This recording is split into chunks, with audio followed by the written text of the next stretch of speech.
apoio e proteção. Prepare-se para as buscas dos guardas malucos, porque eles não vão gostar de saber que os dois fugiram. Escutando as palavras de Aristeu, Boris sorriu e bateu palmas, dizendo: Opa, senhor, aventura da boa. Adoro enganar aqueles trouxas. Pode deixar comigo que não vai faltar nada para meus novos amiguinhos e eles não serão encontrados pelos otários. Quer dizer, pelos meus irmãozinhos menos favorecidos. Como o senhor quer que eu os chame? Desculpe. Observando o esforço de transformação de Boris, Aristeu sorriu e acrescentou: Isto mesmo, meu amigo, eles são nossos irmãozinhos infelizes, menos favorecidos pela compreensão das leis divinas, mas que, um dia, também entenderão todas as coisas. Estou certo de que você fará o melhor por eles e por mim. Virei de vez em quando para ver como estão. Conto com você do mesmo jeito que você conta comigo, meu amigo.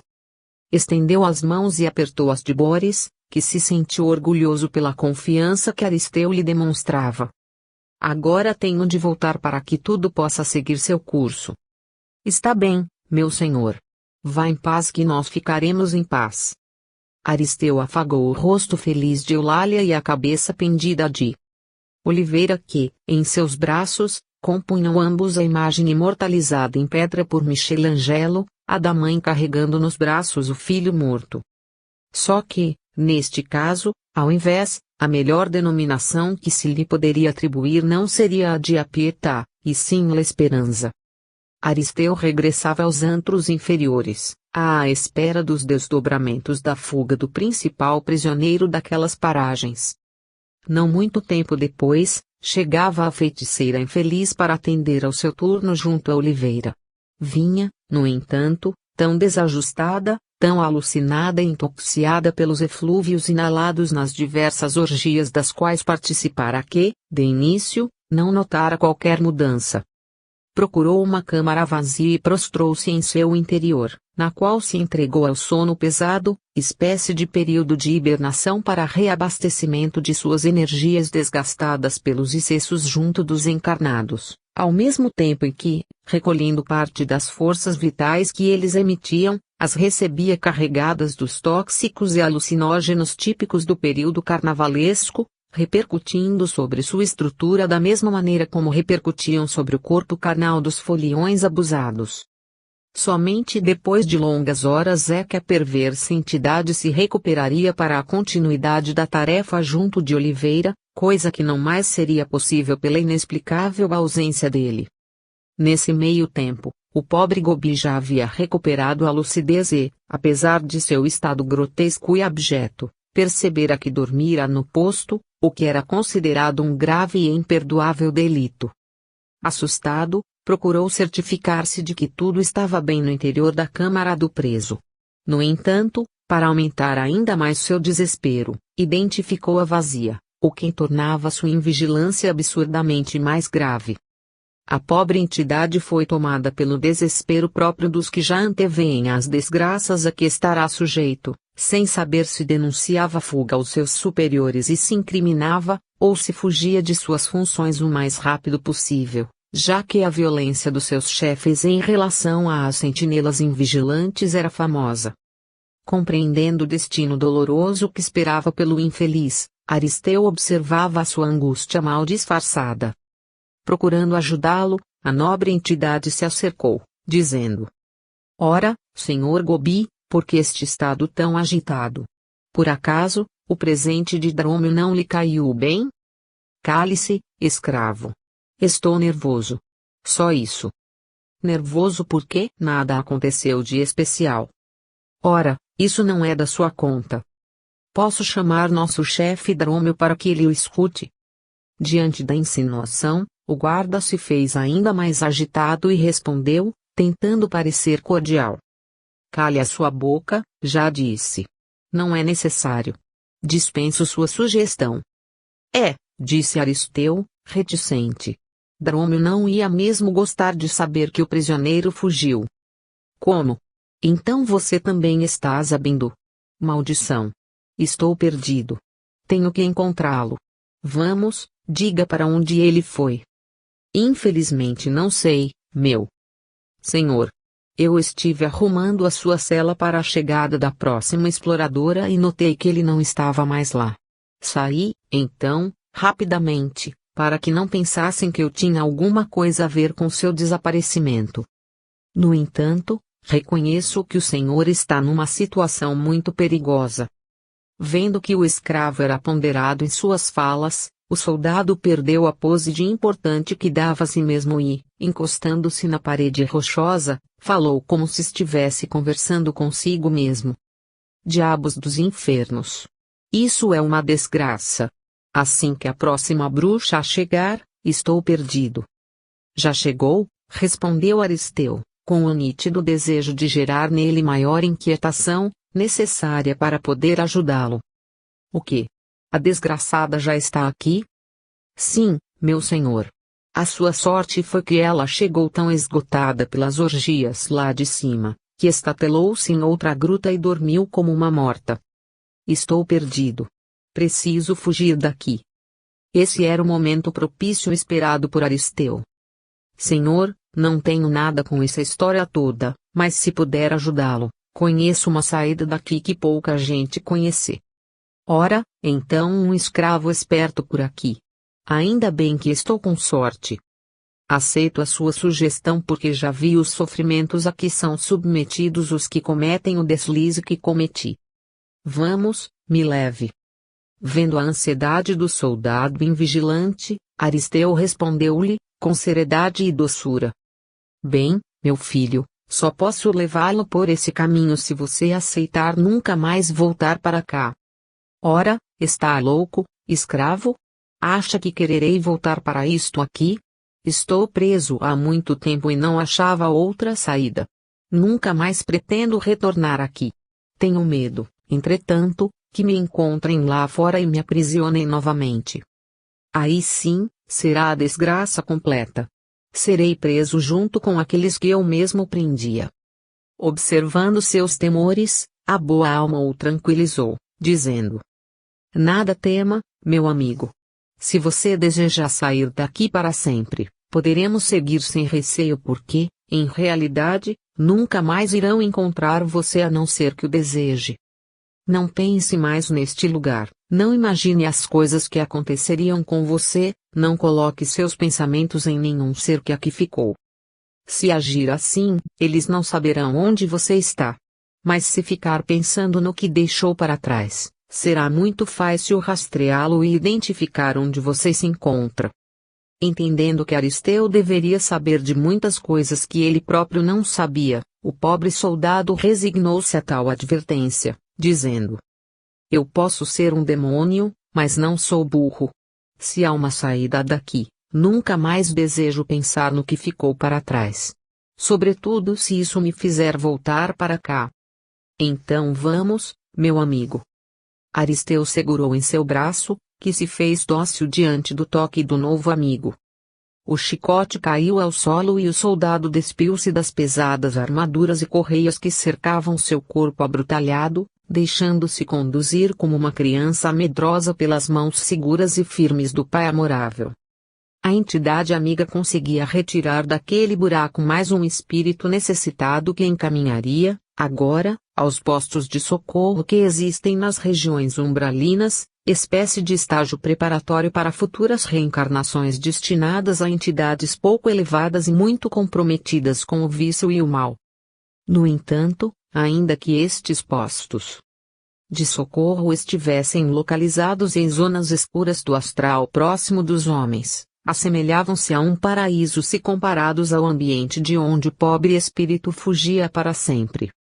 Aristeu, devotado servidor dos abismos, tinha autoridade para trazer das furnas diretamente para tais postos socorristas os espíritos resgatados pela sua dedicação, onde seriam asilados, atendidos e amparados.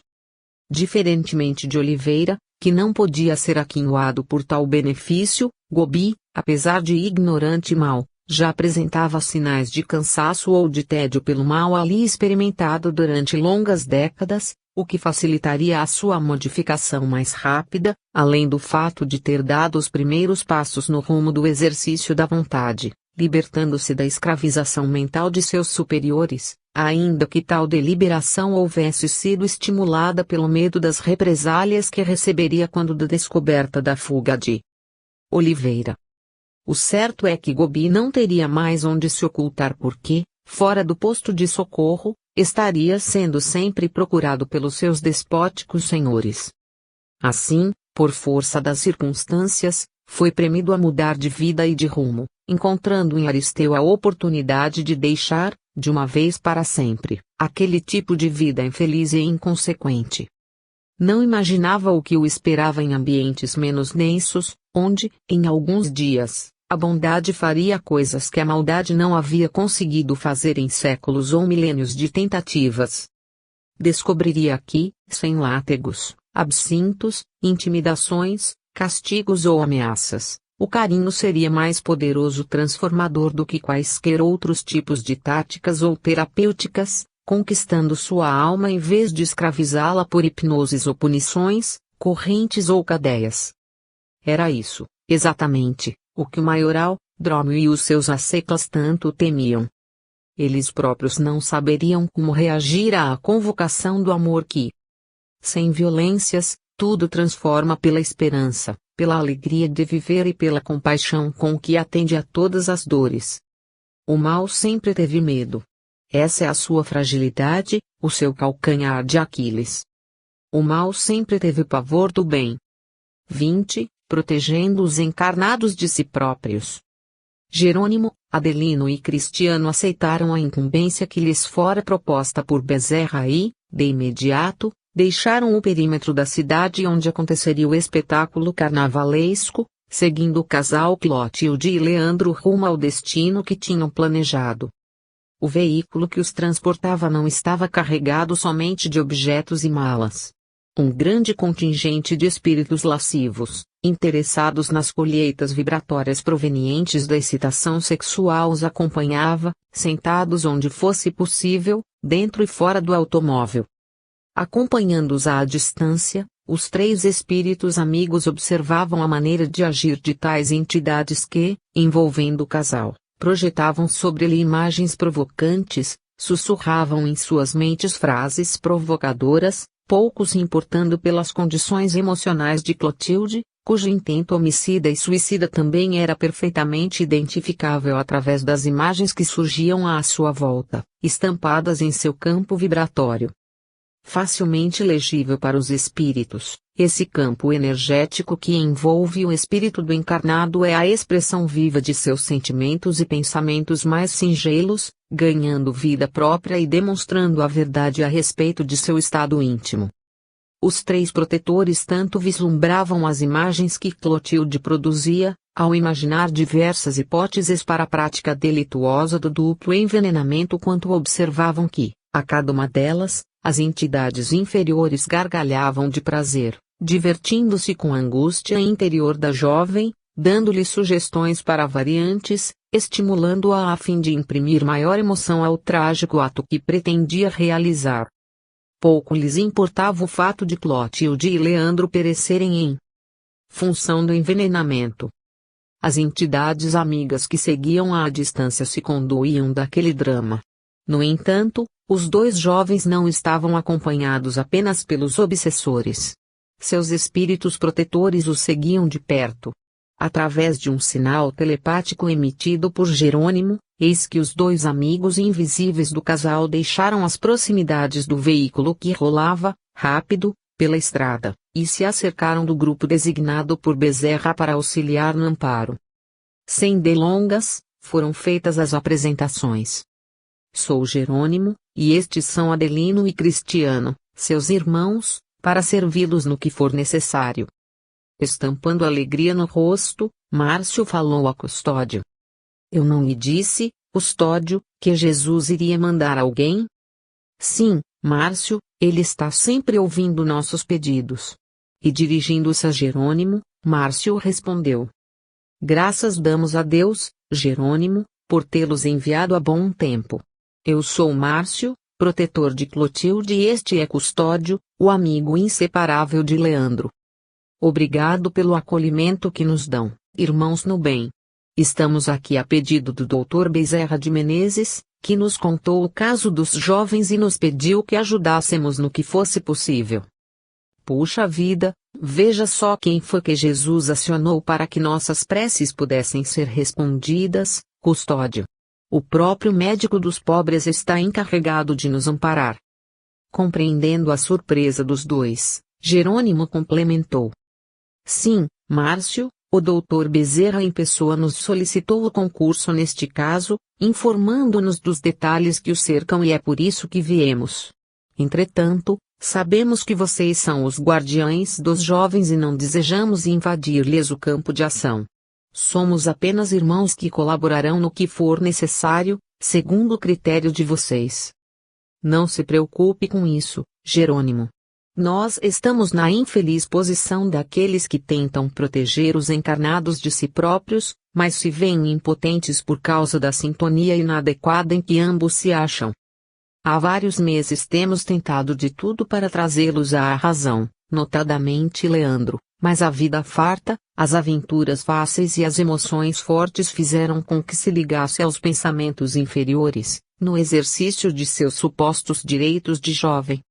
Assim, enveredou pela tortuosa estrada das sensações desenfreadas, levando consigo a infeliz Clotilde que, igualmente desmiolada e sem bases religiosas para apoiá-la nas horas difíceis, verteu a primeira dose e não conseguiu mais parar de embriagar-se em tais prazeres. Carente de afeto, encontrou em Leandro o ideal de rapaz e não consegue mais imaginar sua vida sem a sua companhia. Como o irmão está percebendo seu apego demasiado, sem desejar romper de imediato o relacionamento que também o abastece de prazer físico, demonstrou em conversas corriqueiras que não ficariam juntos para sempre, o que levou Clotilde ao desespero íntimo. Assim, ainda que soubesse disfarçar bem o seu estado de angústia, a irmã se preparou para encerrar este triste capítulo de suas vidas, mantendo-o sob o seu domínio ainda que como um cadáver. Leandro nem desconfia de suas intenções.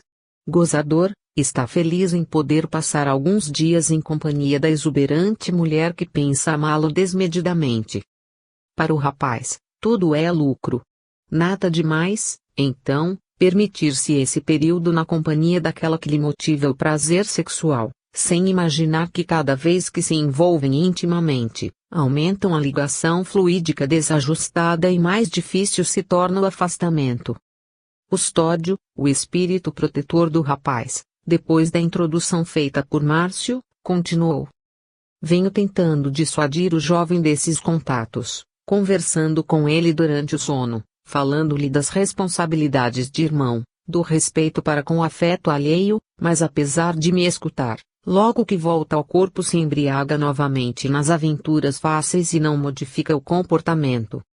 Amolecido nas fibras do caráter e da vontade por um estilo de vida que não lhe exige nenhum tipo de luta para conquistar objetivos, já que procede de família abastada, sem juízo, Leandro não vê problemas maiores nestes relacionamentos e cataloga como normais estes jogos da sexualidade, no meio dos quais a juventude se vê envolvida, num tamalada à caça sem fim.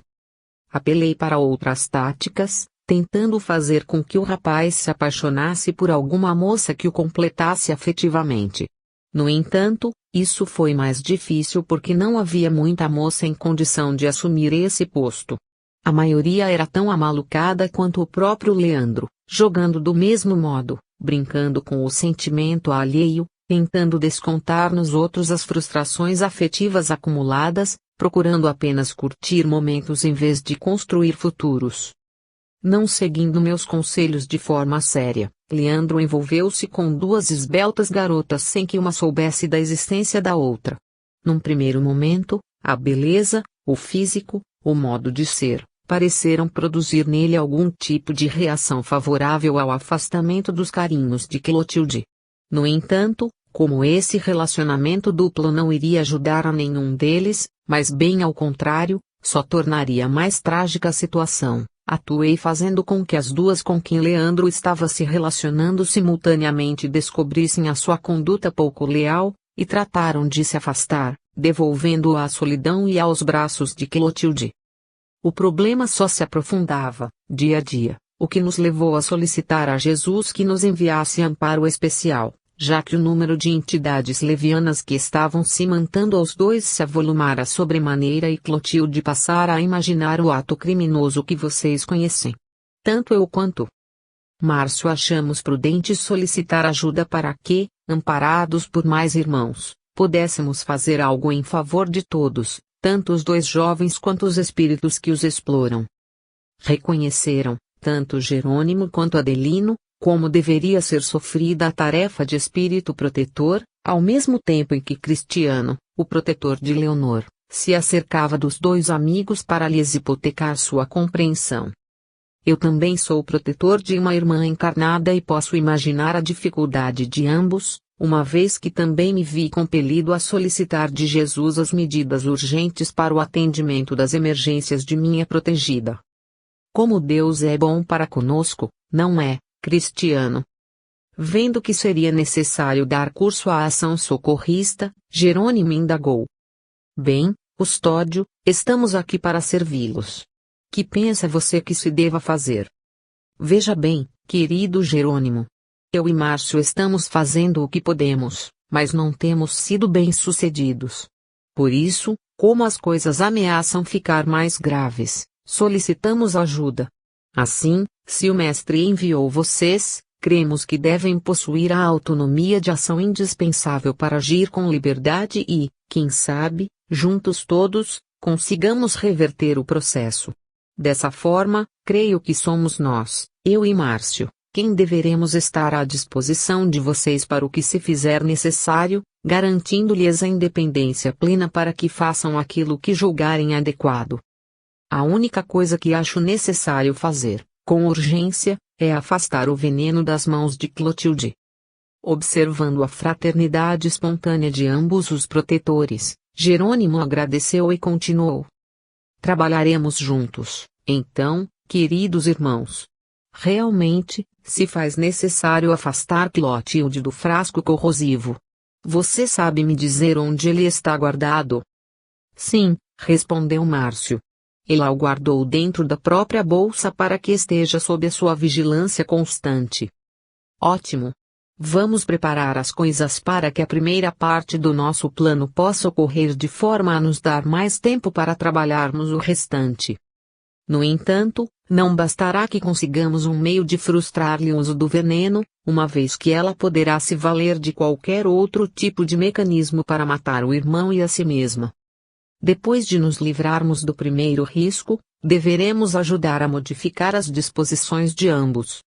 Observando os dois no interior do veículo, Jerônimo, através de seus elevados recursos mentais, passou a consultar-se com espíritos responsáveis pela rodovia, recebendo informações gerais sobre o tráfego, as condições da estrada, os postos de abastecimento, a existência de patrulhas policiais.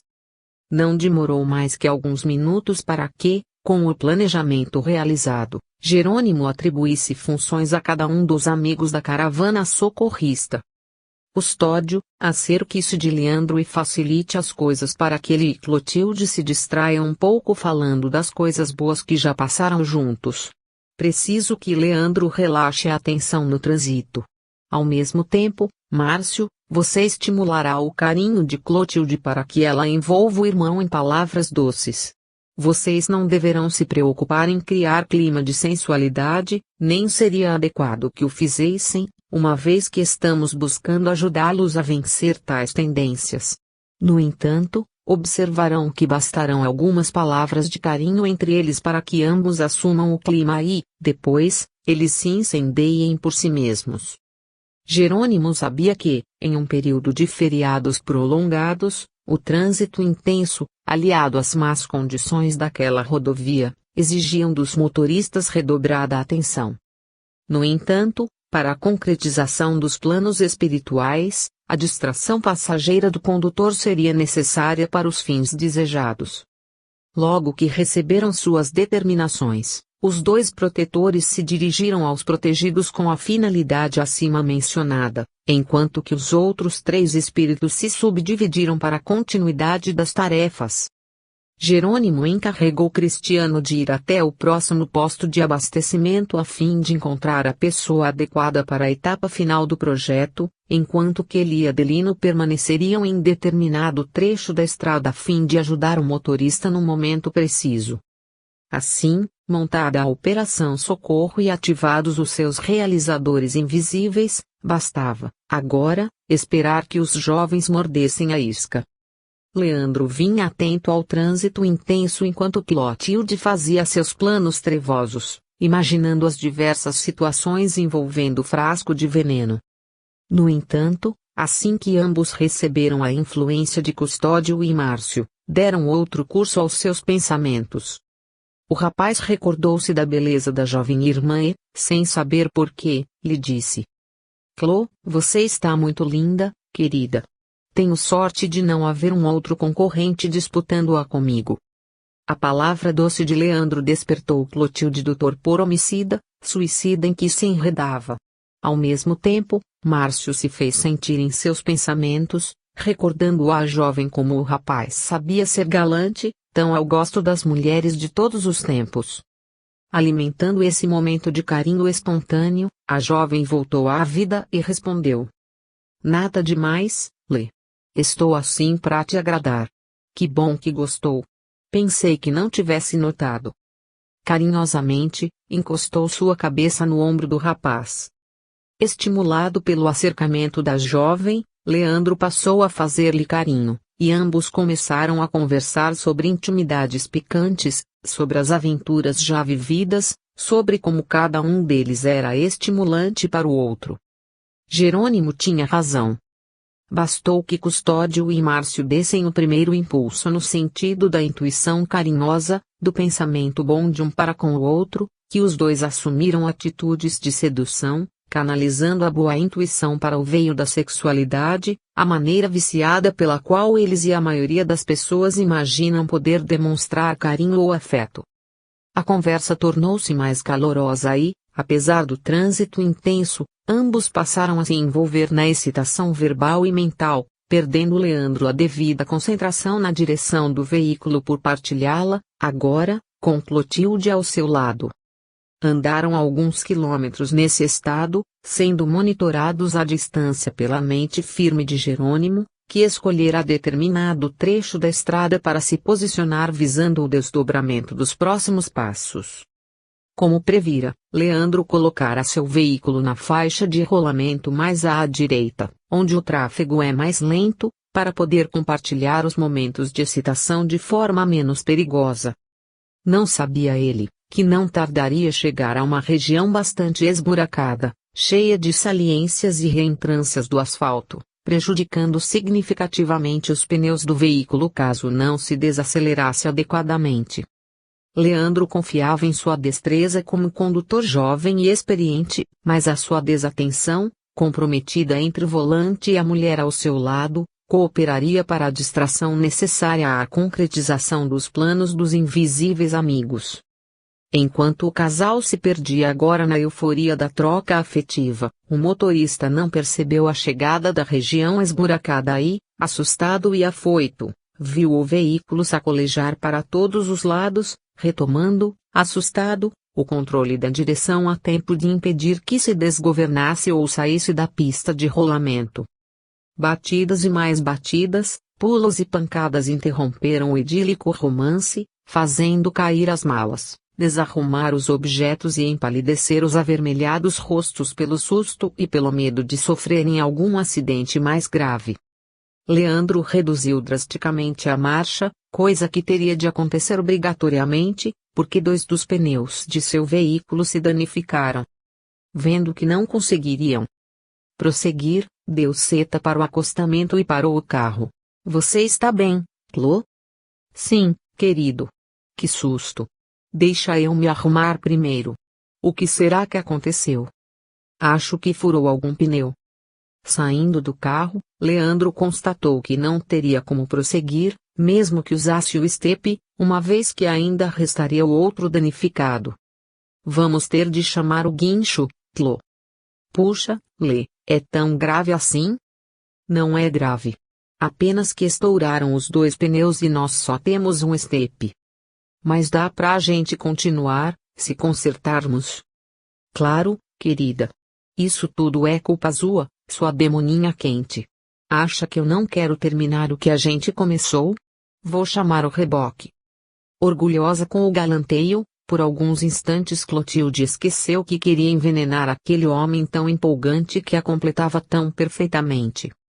Jerônimo aproximou-se de Leandro e sugeriu-lhe a procura pelo posto de abastecimento mais próximo. Usando o telefone celular, conectou a polícia rodoviária que, em questão de 15 minutos, fez uma de suas viaturas chegar até o local, acionando o reboque para levar o veículo ao posto de gasolina, onde a borracharia se incumbiria de consertar os danos. Em 40 minutos, os dois jovens estavam sentados na lanchonete tomando um suco, enquanto esperavam o conserto. Foi então que Clotilde desejou ir ao banheiro, levando consigo a bolsa que continha o veneno. Como toda mulher vaidosa, procurou ajustar a maquiagem, melhorar a figura, ficar mais bonita para seguir com o joguinho de sedução. Não observou, entretanto, os riscos a que estava exposta. Em uma época tão movimentada, os postos, suas lanchonetes e sanitários estavam sempre muito cheios, tanto de turistas, viajantes, quanto de oportunistas, punguistas, golpistas. E fora essa missão de Cristiano. Deveria ele encontrar alguma mulher que estivesse tratando de furtar bolsas de outras distraídas, e não haveria melhor local para isso do que o banheiro, onde a maioria delas se encanta com o espelho e se distrai de suas carteiras ou objetos de valor. Não foi difícil identificar, pelas emissões vibratórias, aquelas moças com pensamentos infelizes, o que facilitou o trabalho de Cristiano. Acercando-se do sanitário feminino, identificou duas mulheres que ali desenvolviam o velho golpe de uma distrai e a outra ataca, duas espertalhonas que integravam uma quadrilha que costumava assaltar viajantes distraídos, realizando pequenos roubos e se perdendo na multidão, quando não poderiam mais ser encontradas. Nem mesmo as câmeras de vigilância poderiam flagrá-las, já que agiam nos sanitários onde tais aparatos de filmagem, por óbvios motivos, não estavam instalados. Quando Clotilde entrou, Cristiano acercou-se de uma delas e sugeriu que prestasse atenção em sua bolsa. Bastou que a sugestão caísse em sua mente para que a mais astuta dentre as duas fixasse os olhos naquela jovem sonhadora, enlevada pelas emoções recentemente vivenciadas, preocupada com sua figura feminina mais do que com a sua carteira, e fizesse um sinal para a comparsa, indicando a próxima vítima. Para Clotilde, seu mundo girava em torno de Leandro e, naquele momento, não haveria qualquer perigo que pudesse atingi-la. Estava feliz com as emoções experimentadas, ainda que tivessem redundado no pequeno acidente. Clotilde colocou a bolsa ao seu lado, na pia de um banheiro bastante concorrido em função do volume de mulheres fazendo a mesma coisa. Ao mesmo tempo, abrindo-a, retirou o estojo de maquiagem rápida e passou a retocar o rosto, imaginando Leandro a cada nova pincelada. Não tardou e uma desconhecida acercou-se dela, disputando um pedaço do espelho, dizendo: "Puxa vida, como a mulherada sofre para ficar bonita, não é mesmo?"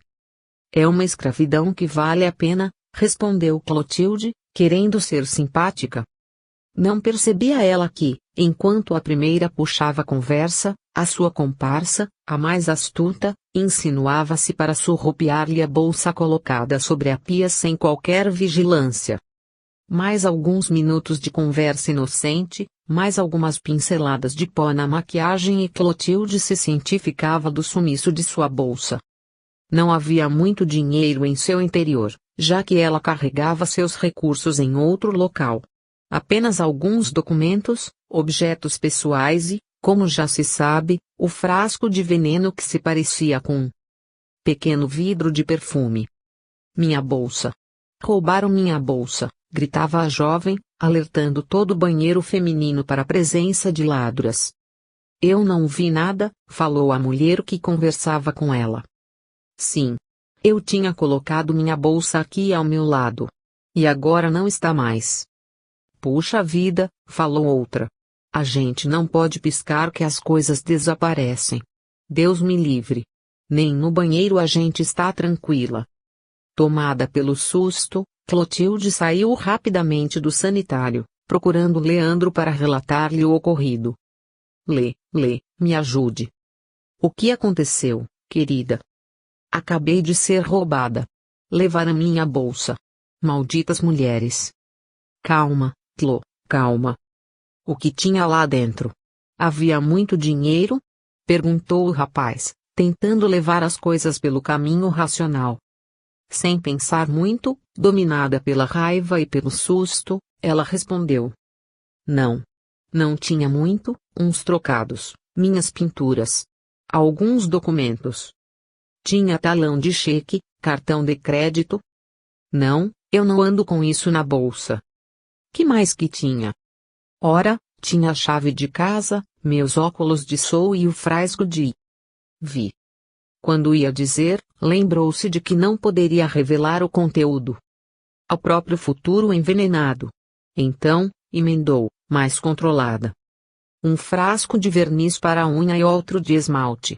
Entendendo que não se tratava de nada grave, Leandro abraçou Clotilde e disse-lhe. Ora, querida, não é nada sério. Deixe isso pra lá. Não quero que nada estrague nosso feriado. Vamos ver se o carro está pronto. Voltando à paixão por aquele homem que a dominava por completo, sentindo o contato do braço forte que tanto desejava, relaxou a tensão, sorriu e respondeu. Tudo bem, Lê. Quando a gente chegar lá eu compro outro esmalte e outro verniz. Vamos. Eu também estou louquinha para retomar a viagem, falou, maliciosa. Pagaram o conserto do veículo e retomaram o rumo. Enquanto isso, os espíritos amigos que haviam movido seus e terras para, em um trabalho conjunto, conseguirem afastar os dois do primeiro risco de tragédia, respiravam aliviados, reunindo-se novamente para acompanhá-los. Quando chegaram ao destino, por fim, os 3 espíritos enviados por Bezerra se dedicariam a conversar com as entidades inferiores que os seguiam, fazendo-se visíveis e amigáveis com o intuito de diminuir a pressão vibratória sobre Clotilde e Leandro, 2 adultos que, apesar de irmãos de sangue, já tinham discernimento suficiente para saber o que faziam, mas que, por isso mesmo, podiam ser manipulados com facilidade pelas entidades que os estimulavam naquilo que ambos tinham de mais frágil. Necessário, portanto, que os espíritos inferiores fossem apartados da ação incisiva que vinham exercendo sobre o casal a fim de que Leandro e Clotilde, menos pressionados, pudessem receber a influência de Custódio e Márcio e, quem sabe, repensarem os caminhos para depois do carnaval. Várias entidades, assustadas pela presença do trio luminoso que se adensara para poder ser visto pela turma de agitadores da emoção, ficaram petrificadas com a aparição, ao mesmo tempo enérgica e suave.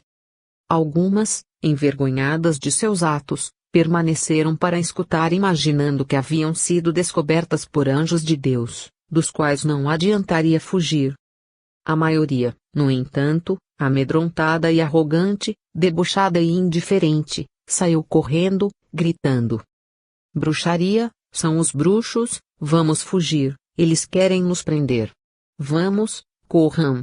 Eles são astutos, cruéis. Vamos sugar outros pervertidos que estão por aí à nossa disposição. Não nos faltam devassos para que nos alimentemos de prazer.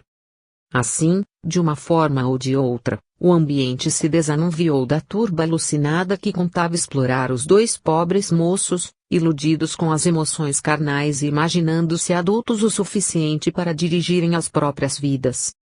Mal sabiam que estavam sendo monitorados em todos os detalhes para que, como crianças brincando com fogo, não saíssem mais queimados do que imaginavam.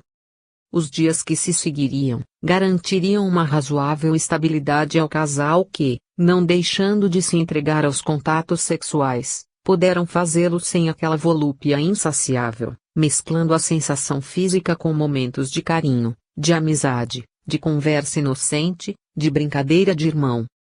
Isso fazia parte da necessária adaptação positiva que o mundo espiritual necessitava para ajudá-los a não se afundarem mais ainda nos tormentos da culpa.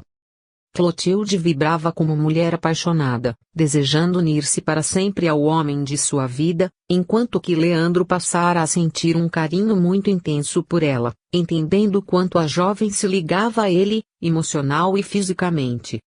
Entendera que não adiantaria falar com a irmã sobre sua dependência afetiva naquela hora. Já havia feito o que não deveria, indo sozinho com Clotilde para essa viagem. Agora, conforme lhe intuíam seus amigos invisíveis, deveria ajudá-la a não perder o equilíbrio, demonstrando-lhe carinho sincero, ainda que não pudesse se esquivar dos contatos da intimidade, coisa que, em realidade, ele próprio também não desejava. Tal o furor sexual que sentia no extravasar das emoções ao contato com o corpo da própria irmã. Isso seria um problema para resolver depois da viagem, quando voltassem vivos desse encontro. E graças ao amparo dos amigos invisíveis, Clotilde desistiu da ideia criminosa ao sentir o desejo másculo de Leandro, seu interesse por ela, além do fato de que, graças à ação de seu protetor Márcio, seus sentimentos puderam ser endereçados para o lado positivo de um amor que, mesmo tido por ilegítimo, era suficientemente forte para superar o desejo de destruição. Finalmente, aquele feriado não teria como resultado a tragédia para ambos. Haviam sido protegidos adequadamente contra si mesmos. 21. Recebendo ajuda de quase todos os lados. Por fim, chegara o dia em que Leonor seria submetida à consulta com o médico responsável pela avaliação do nódulo que descobrira. Em companhia da filha Rosimeire e dos espíritos amigos que davam sustentação ao seu caso pessoal, além de Cristiano, seu protetor, Leonor não conseguia disfarçar a preocupação que carregava na alma. Diante do profissional estava uma mulher emocionalmente fragilizada, com os naturais temores que cercam qualquer pessoa leiga diante da perspectiva de uma doença tão temida na sociedade atual. Levada ao exame de raio-x, logo se conseguiu uma melhor definição da massa estranha a crescer no interior de seu seio direito. Bem, Dona Leonor, falou sem muitos rodeios o médico, habituado a tais quadros, a radiografia revela, realmente, a presença de um corpo estranho no interior da mama direita, coisa que pode ser diagnosticada de muitas maneiras.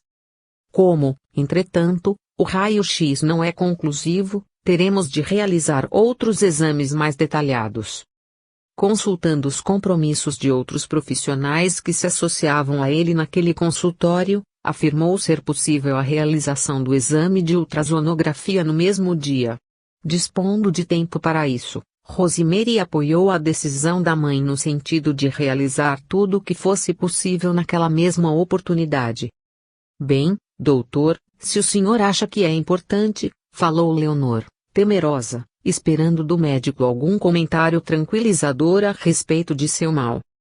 Sem a sensibilidade desenvolvida para a compreensão de tais angústias e acostumado a sucessivos diagnósticos negativos todas as semanas, respondeu secamente, o médico. É melhor mesmo, Dona Leonor. O nódulo pode ser benigno ou maligno. Não me parece uma calcificação ou algum tipo de displasia. A ocorrência de tais corpos estranhos é algo comum em mulheres de sua idade.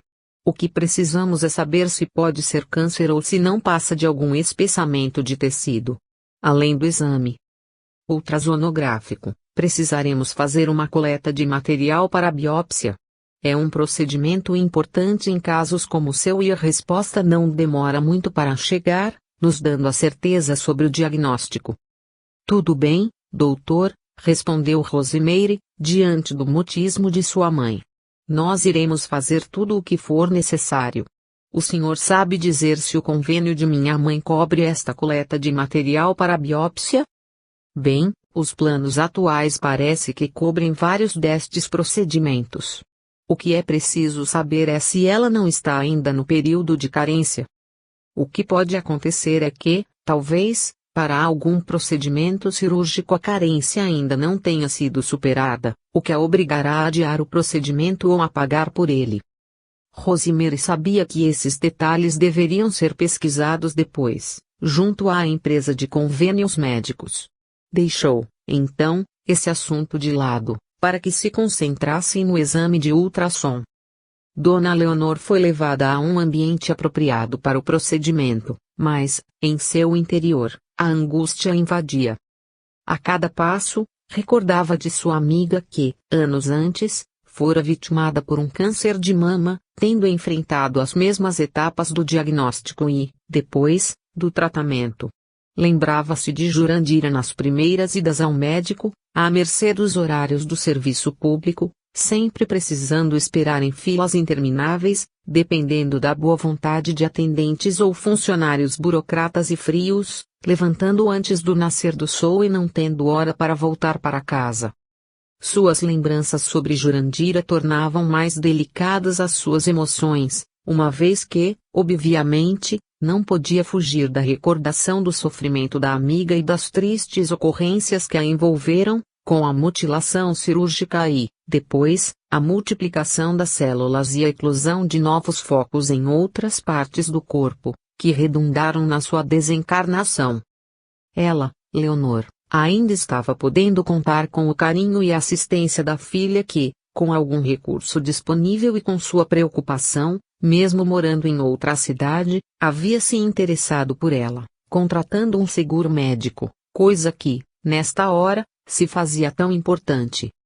Graças à insistência de Rosemary, Leonor cederá à necessidade de ter um plano de saúde privado a fim de não ficar exposta à precariedade do serviço público, tendo contratado um que, sem ser o mais completo, garantia-lhe consultas médicas, exames laboratoriais e outros necessários, mas, em função de sua idade, impunha carências mais amplas. Aí se encontrava a questão das cirurgias. Quando foram os exames admissionais do convênio médico, não se constatara nenhum nódulo mamário. Fique calma, Dona Leonor, falou, mansamente, a funcionária que iria realizar os exames. Todos os dias nós fazemos dezenas de procedimentos como estes e encontramos muitos que não são cânceres. Não fique nervosa à toa. Ah, minha filha, obrigada por sua palavra de ânimo. É que a gente nunca precisou fazer nada disso. Sabe? É falta de hábito. Além do mais, as lembranças nos pioram a vida. Eu tive uma amiga que sofria desse negócio no mesmo lugar e, agora, lembro-me de seu sofrimento até o final. Mas isso não é bom de se ficar pensando, Dona Leonor. A gente ainda não sabe o que é e, quando soubermos, existem muitos recursos na medicina para o tratamento. Vamos pensar em coisas boas sempre, porque se for coisa boa, não há motivo para se abater com antecedência, e se a coisa não for lá tão favorável, teremos procedimentos na medicina que podem garantir à pessoa uma excelente qualidade de vida. Sentindo que a enfermeira estava procurando distraí-la com carinho e generosidade, ela respondeu: Sabe, minha filha, escutar você falando assim comigo é quase tomar um remédio de esperança. Eu sei que não está dizendo que isso não é câncer, mas a sua posição confiante diante de qualquer hipótese, me ajuda muito a olhar as coisas de outra forma. Claro, Dona Leonor. Todos precisamos nos lembrar de que quando a gente descobre o problema, isso não deve ser encarado como a desgraça que muitos interpretam. Basta que pensemos, ora, antes de hoje, antes de saber do tumor ou do nódulo, ele já existia ali dentro e eu estava bem feliz curtindo minha vida. Agora que eu sei, nada mudou. Apenas que, para minha sorte, posso saber de sua existência e começar a combatê-lo diretamente. Combater de frente, Dona Leonor, significa mais da metade da vitória que todos desejam. O que acontece é que nós, os levianos de todas as horas, vivemos como se nunca estivéssemos doentes e, quando descobrimos a enfermidade, escolhemos morrer antes mesmo de lutarmos contra ela. Dentro desse ambiente, a medicina perde todos os seus recursos, já que as pessoas acabam se condenando apesar de tudo o que poderia ser feito a seu favor. Vendo que Leonora escutava com redobrada atenção, a enfermeira Cláudia continuou. Há pessoas que poderiam viver muitos anos com o tratamento adequado, mas que a gente vê definhar, amedrontadas, morrendo poucos meses depois que descobriram a enfermidade. Não me canso de explicar a todos os que atendemos aqui, que a nossa disposição mental acerca do equilíbrio orgânico é essencial não só para que a enfermidade seja combatida, mas para que os próprios remédios, químicos ou não, encontrem campo adequado para produzirem seus efeitos. Quando nos abatemos, quando nos desesperamos, quando não imaginamos coisas boas à nossa volta, continuamos no caminho do autoenvenenamento, destruindo as células boas, danificando os tecidos saudáveis e piorando nosso estado geral. E então, não há remédio que dê jeito. A conversa de Cláudia acalmara um pouco a angústia de Leonor. Ao redor da jovem, um halo de luz radiante expandia a sua energia. Envolvendo a atmosfera sombria da doente, pouco acostumada às disciplinas do espírito, piorada, agora, pela possibilidade do adoecimento grave. Aquele exame correspondia ao batismo de fogo na luta contra a doença, saindo de seu mundinho de emoções acomodadas a fim de transformar seus dias em uma sala de aula de esperança e fé. Cláudia era funcionária da clínica, mas, ao mesmo tempo, compreendia as realidades espirituais porque atendia como voluntária em uma instituição espírita dedicada ao socorro dos enfermos de todas as espécies. Conhecedora da importância da modificação da atmosfera íntima, através de pensamentos novos e sentimentos superiores, tudo fazia para tentar ajudar os pacientes mais vulneráveis a se apoiarem a si próprios nas lutas contra os desafios transitórios. Observando que a jovem falava com segurança, e a senhora ousou perguntar-lhe mais coisas, enquanto o exame era preparado e o médico responsável não havia chegado. Cláudia, como você trabalha neste lugar onde muitos cancerosos chegam, você já viu alguém melhorar e sarar, minha filha? A enfermeira entendeu a necessidade de Leonor, diante do desafio que começava. E longe de fingir estatísticas ou de inventar informações, respondeu sorridente. Ora, dona Leonor, se aqui não existisse a cura, eu não iria ficar perdendo meu tempo. Seria apenas questão de dias, semanas ou meses. Então, não suportaria ficar amiga de pacientes, enchê-los de otimismo, passar a gostar de cada um deles para, logo mais, ter de ir ao seu enterro. Claro que há muita gente que sara da enfermidade. No entanto, preciso alertá-la de uma coisa. Isto aqui é só um estágio, como quando a gente começa a trabalhar em alguma profissão e não tem experiência.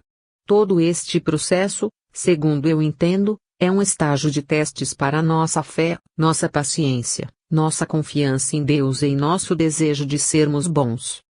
Já vi muita gente com doenças muito inofensivas deixarem a vida em poucos dias por complicações de todos os tipos, ao mesmo tempo em que catalogo centenas de casos de pessoas que pareciam portadoras de enfermidades incuráveis, mas que, entendendo este momento de testes, souberam manter-se em equilíbrio e, por isso, ajudaram o tratamento e o organismo, que reagiu favoravelmente, dando apoio ao combate feito pelos medicamentos, pela cirurgia, sem se descuidarem das orações.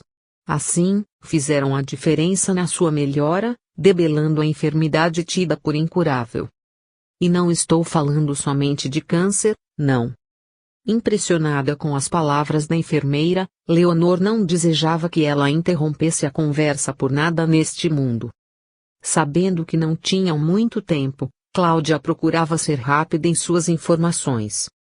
Há muitos que vêm aqui sem vontade de viver e, então, morrem de qualquer coisa, até mesmo de medo.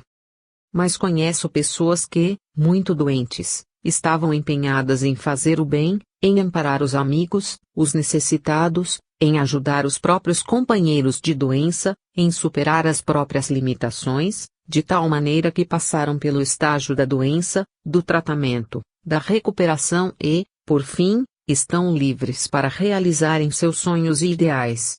Uma coisa muito interessante, Dona Leonor, é que os pacientes que se demonstram sinceramente religiosos, trabalhadores do bem em qualquer terreno do amor ao próximo, reagem com muito mais rapidez ao tratamento que lhes é administrado.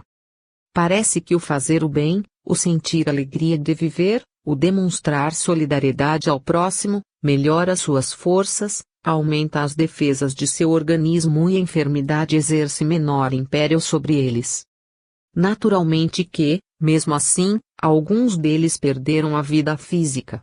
No entanto, é inegável que, mesmo no final de sua jornada, conseguiram chegar a isso com serenidade, com galhardia, com paz interior, servindo de exemplo aos frouxos da vida, os homens e mulheres que não podem sentir nenhum estrepe no dedo, nenhuma dorzinha qualquer, que já se entregam ao abatimento, às reclamações e às blasfêmias. Por fim, chegou o médico para o início do procedimento e a conversa precisou ser encerrada. Depois de alguns minutos de exames, observações e captação de imagens, os contornos do nódulo não aliviaram as expectativas do especialista. As dimensões indicavam um volume além do normal para um diagnóstico benigno. No entanto, a função do exame não era revelar à paciente ser ou não câncer, mas, sim, preparar um relatório, um laudo e entregá-lo ao colega que o havia requisitado e estava atendendo a enferma. Terminado o procedimento, enquanto as descrições técnicas iam sendo lançadas, de um lado, Cláudia limpava a paciente, preparando-a para receber as suas roupas de volta. Filha, suas palavras me ajudaram muito. Nunca ninguém havia me falado sobre esse assunto e, com suas explicações, acho que tenho um caminho a trilhar que seja diferente do que Jurandira encontrou. Claro, Dona Leonor. Cada um é um. No entanto, a regra do otimismo vale para todos nós. Não se esqueça da oração, das suas ligações com Deus e da prática do bem.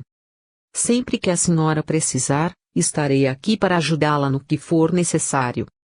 Emocionada com o carinho de Cláudia, Leonor agradeceu, perguntando: quanto tempo faz que você trabalha com esse tipo de problema, Cláudia? Faz mais de 15 anos, Dona Leonor.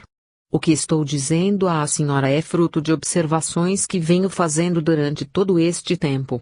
Além do mais, atendo como voluntária em outro local, uma instituição religiosa que presta auxílio a sofredores de todos os tipos, onde aprendi o poder da oração, no tratamento das inúmeras doenças. Jura, filha? Existe um lugar assim? Claro que existe, Dona Leonor. Ou a senhora pensa que Deus se esquece de seus filhos, enquanto eles fazem crescer tumores, doenças e dores? Isso tudo não pode ser presente de Deus aos filhos que Ele ama. Nossas doenças são frutos de nossas escolhas, mas, apesar disso, como Pai amoroso, Deus inspira seus filhos para que se entreajudem, para que se amparem mutuamente. Tudo fazendo para impedir que aqueles que não encontrem o apoio dos profissionais neste mundo fiquem órfãos da esperança. Lá onde trabalho, observamos as coisas de outro prisma. Temos atendimentos médicos normais, dentro das técnicas oficiais, mas, ao mesmo tempo, empregamos terapias energéticas nos pacientes que a aceitem, além do fato de procurarmos ter para com todos um carinho parecido com aquele que dedicamos aos nossos entes mais queridos.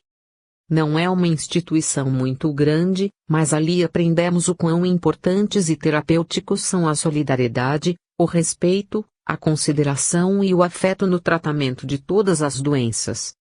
Muito empolgada com esse novo mundo de revelações, Leonor considerou: puxa, que coisa boa, Cláudia! Somente agora que estou com este problema é que parei para pensar quanta falta faz um lugar onde os doentes encontrem mais do que diagnósticos frios, médicos desalmados, pessoas burocráticas que só estão esperando o término de seus horários para irem embora, colocando-nos para fora. Falando assim, me recordo de Jesus, minha filha. Aquele que nunca recusou um atendimento, que nunca deixou de falar ao coração dos que o procuravam, que jamais se queixou de canseira, de fome, de pobreza para estender suas mãos. Emocionadas pela lembrança espontânea, Leonor, já vestida, abraçou Cláudia que, com o mesmo carinho, retribuiu-lhe o abraço informando, com naturalidade e sem fanatismos: "Olha, Dona Leonor, esta instituição em que ajudo é uma organização espírita, seguidora dos ensinamentos de Jesus através da obra editada por Allan Kardec. Lá, tudo é feito com o mais sincero desejo de que os doentes melhorem e se encontrem, que os sádios não adoeçam e que todos nós aprendamos a progredir no rumo da saúde da alma. Se um dia a senhora precisar de nós,